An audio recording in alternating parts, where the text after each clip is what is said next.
Hello everybody and welcome to Vault 313. This is a project me, Tarancio and Dodo Rain built together on a 7 Dies Today server, Vikings. Here you can see our compound, which is supposed to be an ex-military house with a little airstrip. There you can see the air control tower that we'll be passing in just a second. As you can see, kind of went for sort of the zombie survival slash taking over a place look. This is completely built from scratch. You can see a few of our vehicles built in the background and the compound walls just surrounding it. As you can see with the air control tower, we painted every single individual block, chose every individual piece on the inside, even it's filled with towers and stuff. Here you can see the vehicles. We got our Bell Huey 1 chopper, a Mark 1 tank, and a transport truck. This is basically the idea behind it, is that maybe we use supply runs, or for more heavier mods, we sort of use the tanks and the chopper as sort of the escape plan. You can see our lovely farming forest in the background there. Sorry I didn't get that down in time, but we were marked for time at the end of this when I was recording this video. So every individual piece was sort of inspired by movies. As you can see there, you got the Apocalypse Now, you got Big Betty, that kind of thing. I built these just to sort of show off the sort of building capabilities on a slightly modded 7 Days to Die server. So this is more of a building heavy base as opposed to like a horde survival base. We had a horde survival area elsewhere, but this is our main base. I absolutely loved building this tank. Big Betty was one of my favorite builds. Tried to make it look semi-solar powered with like the ability to carry munitions and be armor plated, that kind of thing, with a bit of a camouflage touch. You can go inside every single vehicle I built, which was the greatest fun that I had about it. Loads of people stopped by to view it and jump in and say hi, and really appreciated the build, which was really nice. And yeah, so here you can see you have 2 entrances to the tank, which is again another reason why it was my favorite. I mean, I know the chopper has 2 entrances, but it's just literally a horizontal, whereas this has 2 separate entrances in 2 different places, but quite close together. Quite unique and fun. Here the transport truck, I just tried to fill it with as much stuff as possible. But before we get there, here you can see the tank with the spikes on the front, sort of making it a bit more anti-zombie, if you like. The little machine gun in the front there with the little stick out hatch. Big Betty, there you go. Yeah, transport truck here is nice and simple. Basically just headlights, looking a bit armored and military in the green and camouflage lookout, all bolted up and sort of scrap metal pieced together kind of thing. As you go around, you've got all the stores and various barrels of stuff that you might come across and things like that. Just try and make it really immersive and really sort of entertaining and fun as it was for us to build.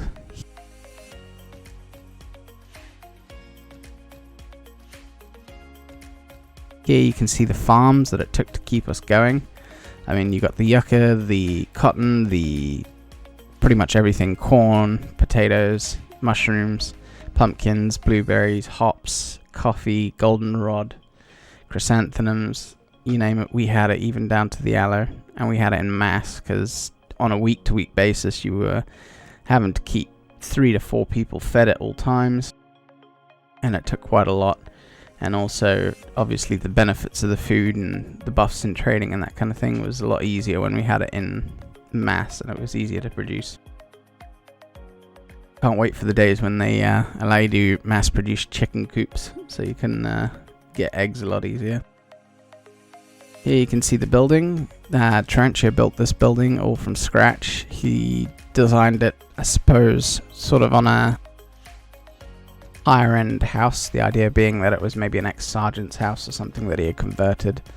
As you can see, we've got the roof there for the little pool beneath, and we've got the 2 double balconies, one with a jacuzzi on the left and one with a barbecue station on the right. Got the rest of the farms there. There you can see the pool a bit better, the Greek sort of style that he built it with, and the nice sort of like little flower beds before the doors with the mounted machine guns on the inside as protection. Each one of the gates has 2 shotguns, so we were fully surrounded for any wandering horde. Here's the inside. This is the main hallway and entrance that we worked out for a while, and then these were the rooms that we were using on a day-to-day basis. So we got our place where we kept all our books and schematics, like a mini library, so we decorated that up. Then we've got the kitchen. So this was the place that prepped all of that food for the longest time till the very end when we finally switched to the other kitchen down below. We've got the bathroom here just for lols, I guess, and a couple of funny signs, you know, wash your hands, restrooms for paying customers only, that kind of thing. Movie posters, make it a bit more homey, you know what I mean? So here we've got the chem station for healing, drop boxes for organizing, and then we've got the bedrooms upstairs here. So we have mine as the first one, very basic, nothing amazing. Slightly painted up, but I didn't get around to it. We got Tarantio's room, he did a bit more and enjoyed his. We got Dodo Rain's, which was very sort of color inspired. And then we've got the communal area. So this was like the hangout spot kind of thing, or just chilling, chatting kind of area. And as you can see, we've got the pool table, the barrels, the wood log fire, that kind of thing. And then, if I can get out the door, here we go. We go out onto the barbecue station 1, balcony 1. So this is on that right hand side. So just an area to drink and mess around in and have a lol kind of thing. Plenty of food containers, a little barbecue. Funnily enough, with the mods, the barbecue actually works as a cooking station, which was quite cool.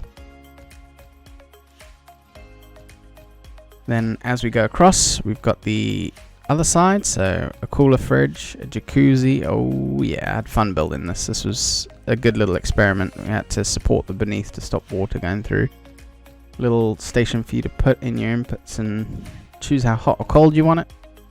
Then you got just a few chairs and some places to eat and drink. Another little barbecue station.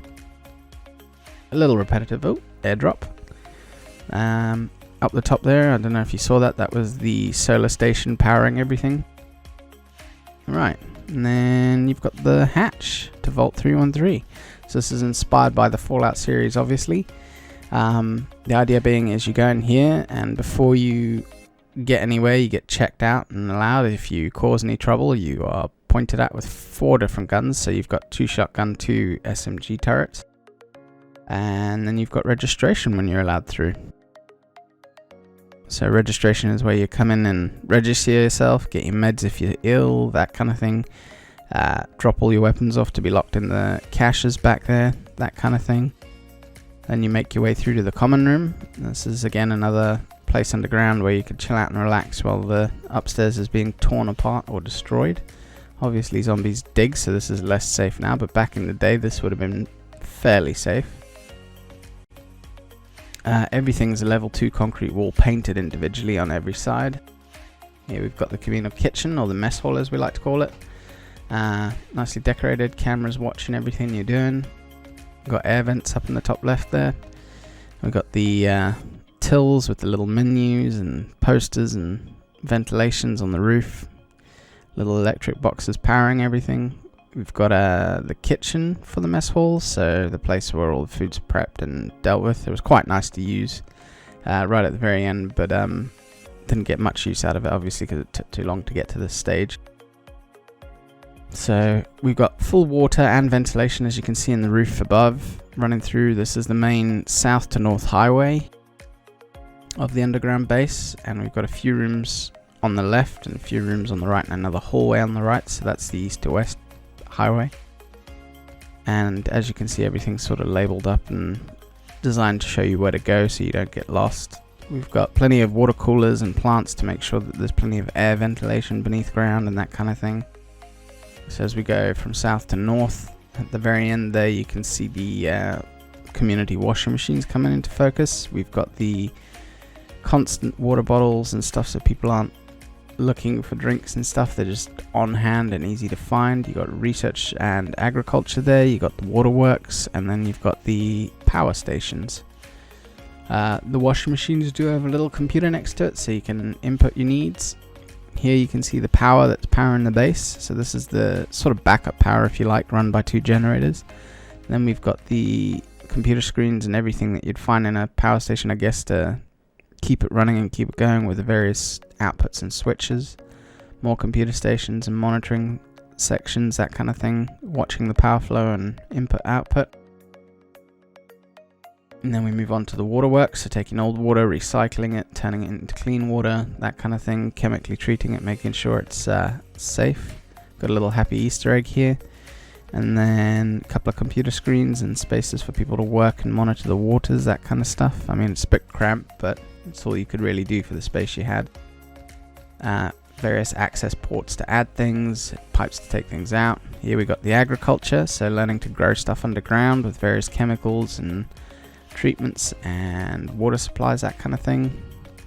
Making sure that everything's just right for the conditions. You used to be able to grow everything underground, and that's become more and more dangerous or near on impossible to do so. Otherwise I would have had a full-gun farm underneath. Here we have the infirmary. This is a little reception desk and a bunch of beds, places for people to stay. Again, keeping plants and oxygen available. A small doctor's office at the end with ventilation. A nice bed for performing procedures, medications, his station where he works, his x-rays.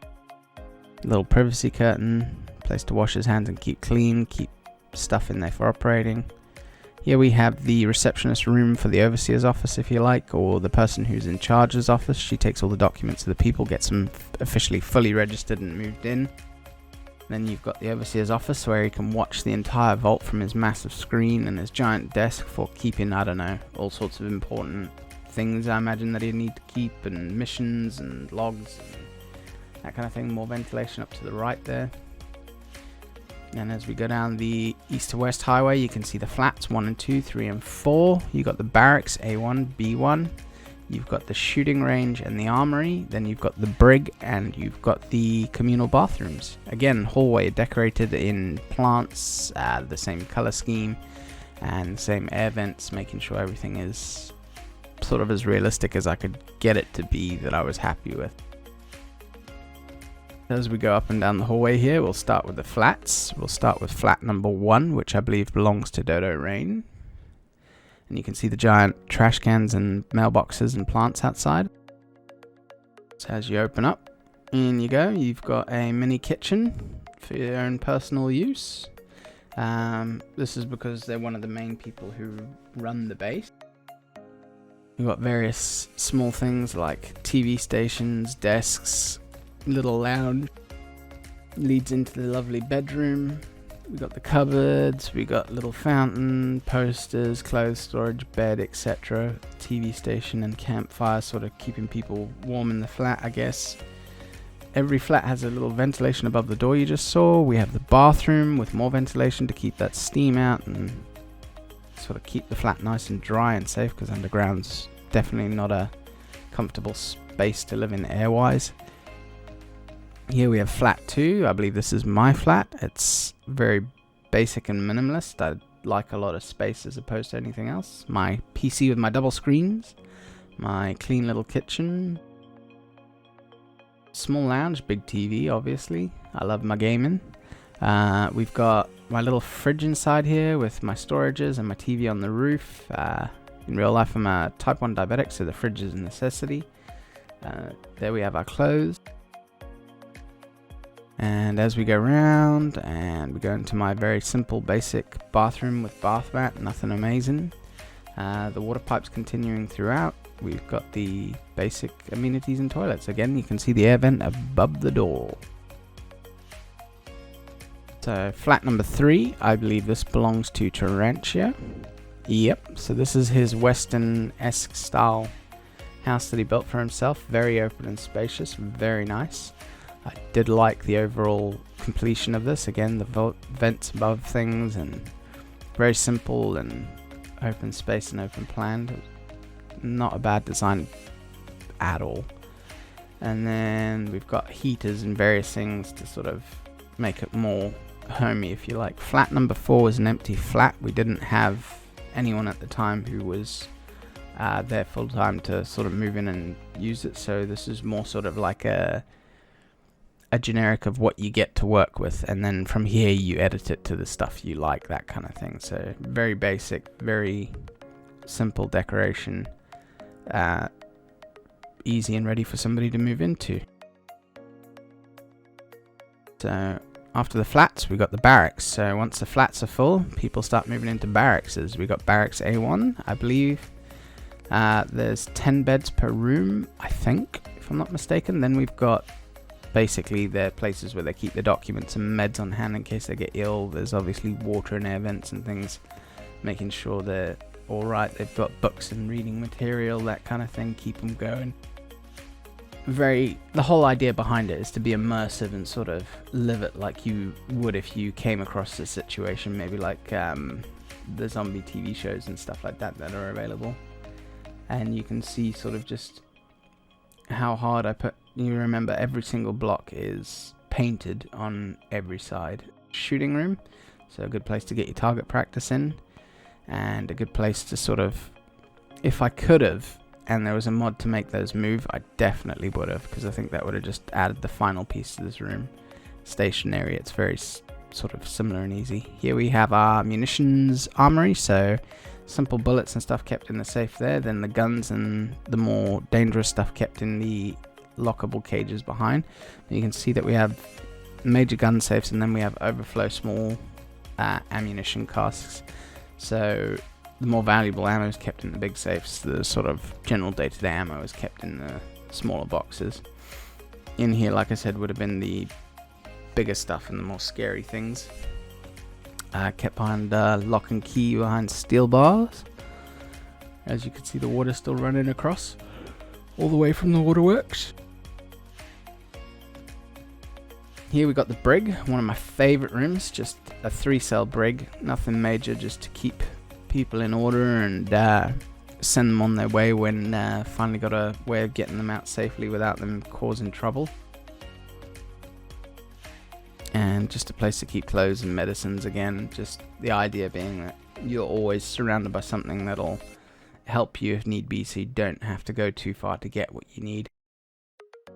And in here we've got the communal bathrooms and showers, so there's the lovely little private showers, we've got the urinal, we've got our sinks and cleaning and shelves for storing towels and things like that on, we've got the bathrooms available for anyone else. And the waterworks there, you can see came all the way across to feed this place as well, with the drains just in front of the showers there on the floor. And here we have the workshop that everything came from. So this is something Tarantia built, and without it this base would never have existed. This thing was so functional and easy to use that it made day-to-day grinding a lot easier. We put probably about 1500 plus hours, maybe more, between the three of us doing this, grinding various materials and stuff. There's our old storage room that we upgraded to this one with, and we got extra storage back there. You can just see hours and hours of gameplay went into this. Keeping everything organized is a must on a big scale project, definitely. It does take a lot of time if you're searching and you have no clue what you're searching for or where it is. Tarantia is definitely a fan of signposting boxes and various things. As you can see, we're in the midst of moving before the server shut down. Here we have some of the stuff we managed to accumulate while we were on, that kind of thing, the excess weapons and bits and bobs that we would have had. We didn't signpost the other armory because we didn't want it to look tacky with the wooden signs. So we pretty much grinded on a day-to-day basis, as you can see, and a lot of those materials were low because we'd just come out of 2 Horde Night that were pretty big ones. So we had normal ones on the server, on the Afterlife server, and then we had big ones with special sort of zombies. Here we're back to the gardens. So this is the rest of the gardens that you didn't see from the ground level perspective, and here we have the Greek pool that Tarantia built for sort of relaxing and messing around in. Also a good place to get water for cooking all those recipes. So we have our aloe.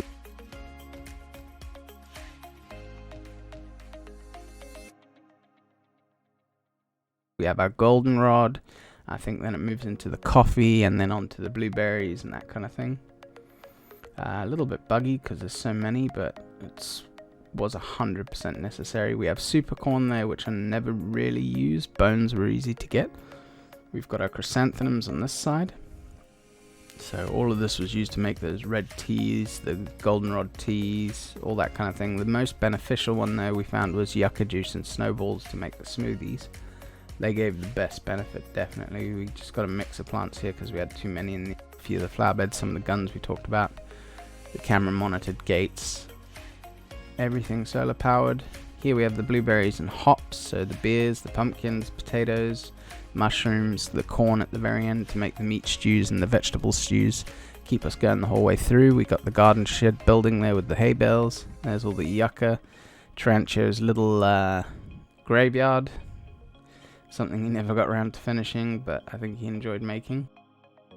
As you can see, every gate, 2 mounted guns, cameras, access on granted depending on who you were and what you wanted. Had some trade coming in and out. Here we have the garden shed. This is just where we kept all the seeds and stuff for gardening, the clay, the leftovers, that kind of thing. Nothing special. Always out of stuff because always using it basically. And that pretty much wraps up Vault 313. Thank you for watching.